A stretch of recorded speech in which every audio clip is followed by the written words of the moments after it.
Don't forget that you're listening to Night Air.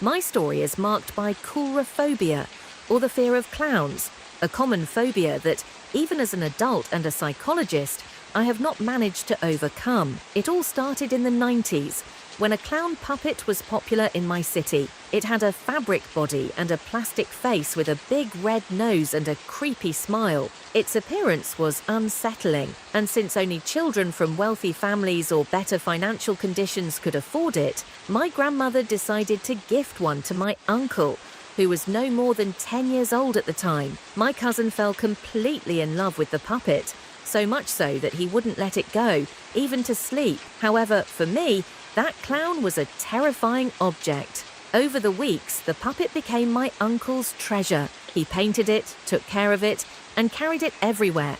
But its presence made me nervous. Its big smile always seemed to be directed at me, as if it were watching me. I remember one rainy morning, while having breakfast with the adults, I heard strange noises coming from the garden. Curious, I peered out and saw the clown, now unrecognizable, lying in the mud. Next to it, my uncle was digging a hole. At that moment, they called me to the table, and although I didn't fully understand what was going on, I soon learned the story behind that strange act. That same night, the adults were awakened by a terrifying scream coming from my uncle's room. When they entered, they realized he was no longer in his bed.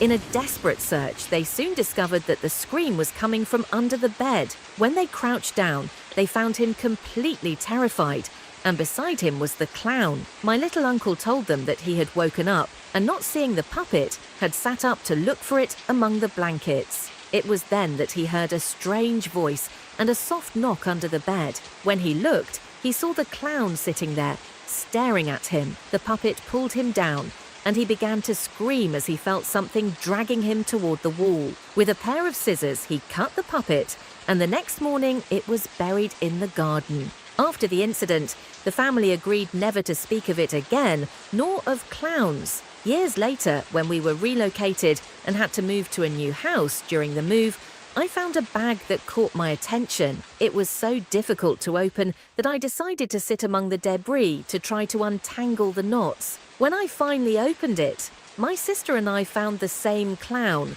whole and without any signs of the scissors. We ran to show it to our grandmother, who, upon seeing us terrified, asked us to throw it among the debris and keep it a secret. To our surprise, when we returned that night, the clown was no longer there, and with it, other strange belongings had also disappeared. When we returned that night to see how our old house had turned out, we encountered something very strange. The bag with the clown was no longer there, but what was even more unsettling was that a wardrobe, which had always played tricks on us during the night, was also gone, as well as a puppy that would suddenly appear. All of these things had been taken by the neighbors, without anyone asking for them. My grandmother explained that if they had requested those items, she could have warned them that they were not good to have in the house, but since they had been stolen, there was no way to alert them. It was a strange and disturbing feeling, as if the objects were connected to something darker, and it wasn't just about a simple move.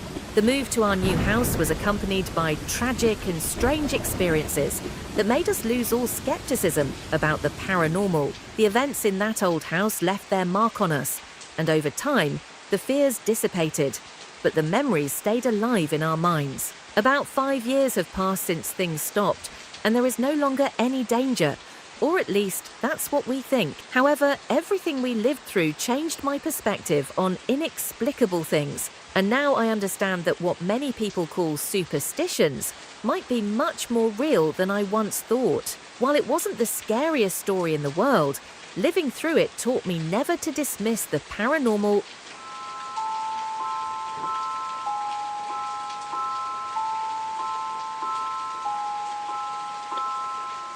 Since I was very young, I have experienced what I now recognize as astral travel, although I didn't understand this phenomenon until much later. My earliest memories are marked by strange situations that have always accompanied me, as if my consciousness slipped between sleep and wakefulness. One of the first episodes I recall as a child was when we visited a small ranch owned by a friend of my father, a place we often went to. I was only 3 years old, and after a day of playing, I fell asleep in the car. The next thing I remember is waking up in my bed, but I had no idea how I had gotten it. It was a strange feeling, as if I had been in two places at once. That same day, something very peculiar happened. I remember falling asleep at the farmhouse and, apparently, waking up again at the ranch near a tree. It was completely dark, and I had no idea how I had gotten it. I felt a deep sense of fear. The howls of a puppy broke the silence, and my fear grew. I shouted for my parents, and suddenly I saw the porch light of the ranch turn on. I saw someone come out to investigate the noise, but when I opened my eyes, I was back in my bed at home. My parents told me they had brought me to sleep with them that night because I wouldn't stop crying. I didn't understand what had happened, but I felt like I had traveled to another place while I was asleep, a dark and empty place. As I grew older, these episodes became more frequent. After my grandfather's death, my family and I traveled to my grandparents' house. On the way back, my dad stopped several times on the road so my mom could calm down. On one of these stops, near a ravine, we came across an abandoned truck. It was empty, but something about it drew me in. While my dad tried to comfort my mom, I went down into the ravine out of curiosity. As I approached the truck, I saw a small snake on the passengers. My fear was instant, and I ran back, screaming. Although I was with my family, I felt as if I were outside my body, watching the scene from another place, as if the fear had transported me to a different space.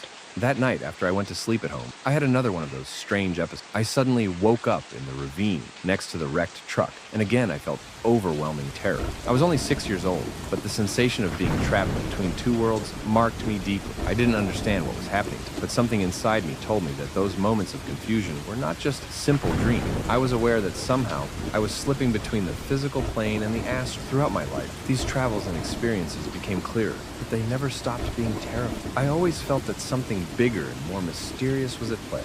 It wasn't a dream. It was so real that I could feel the grass and thorns digging into my bare feet as I fearfully climbed toward the ravine. The road was deserted, but suddenly, the headlights of a car blinded me, and the sound of the horn stunned me as the vehicle sped past, very close to me. The car stopped a few meters ahead, and when I approached to ask for help, everything vanished. I lost consciousness and woke up at home, still in the early morning.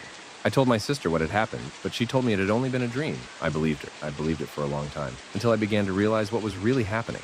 Over the years, I realized that what I had experienced wasn't an isolated incident, but rather ongoing astral travel. No one in my family believed me, not even my aunt, who was always interested in legends and ghost stories. Although I trusted her, she never understood what was happening. However, when I reached high school, I met a new friend who constantly invited me to his house. His mother, a very spiritual woman, was the one who helped me understand a little more about these strange phenomena. She explained that what I was experiencing were astral travels and taught me not to fear them, how to control them, and how to make use of them. At 12 years old, I began to understand how difficult it would be to live with this. My life took a significant turn when, in the middle of that year, my other grandfather passed away. The news hit me harder than ever because I was old enough to understand death, and I had always been very close to him. We lived near his house, and he was a very religious, always surrounded by priests and members of the church. At the wake, we gathered at a funeral home downtown. We spent the night. There were several priests and nuns at the place, and in the early hours of the morning, while talking to my cousin, I fell asleep. A few minutes later, I woke up,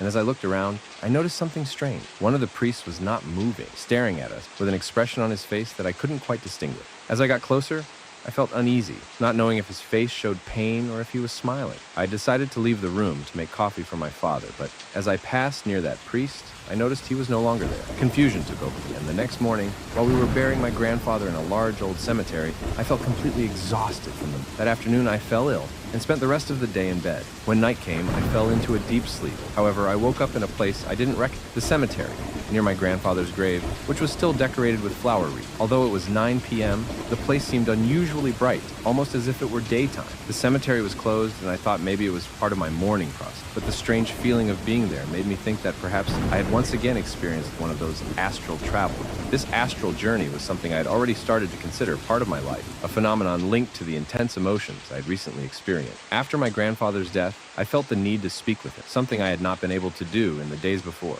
However, before I could finish a sentence dedicated, a distant laugh interrupted. The astral journeys I experienced rarely allowed me to clearly hear other people's voices. I would usually only hear barking dogs, the sounds of other animals. But this laugh was different, extremely clear, even though it seemed to come from a distance. The cemetery was large and lonely, and there were no sounds in the nearby street. I tried to continue my message to my grandfather, but the laughter came back, this time louder, closer to me. Trying to ignore it, I focused again on speaking to my grandfather, but the laugh became sharper, almost palpable. It came from behind a tombstone, where a figure of a weeping angel stood. As I got closer, I saw silhouettes that, to my horror, I recognized as those of a priest, the same one I had seen at the funeral, outside the room where we were watching over my grandfather's body. The priest was peeking from behind the angel statue, smiling, and his expression was clearly one of macabre mockery. Before I could think about backing away or refocusing on my grandfather, I saw the priest run toward me, disappearing quickly behind another tombstone, a few meters away. His white hair, long to his shoulders,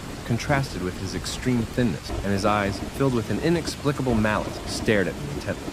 At that moment, fear paralyzed me. Normally, when something startled me during astral journeys, I would try to return to my bed in an attempt to escape. But this time, I couldn't move, as if my legs were made of stone. It felt like those dreams where you need to run but can't, as if your body doesn't respond. Despite the paralysis, I felt a part of me was truly there, in the cemetery. Just a few meters away from that terrifying entity, the priest's laughter grew louder, becoming more chilling. Then, I saw his eyes peek out again, just behind the tombstone near my grandfather's grave. That's when a voice, not my grandfather's but someone else's, called my name. And in the blink of an eye, I woke up in my bed. I ran to my parents, hugging them in terror. Even today, I have the feeling that it was my grandfather who woke me up that time, even though the voice wasn't his. I learned the hard way that astral journeys are not just explorations of our inner selves, but experiences where you can encounter things you never imagined. My experience had only just begun, and the danger was much closer than I thought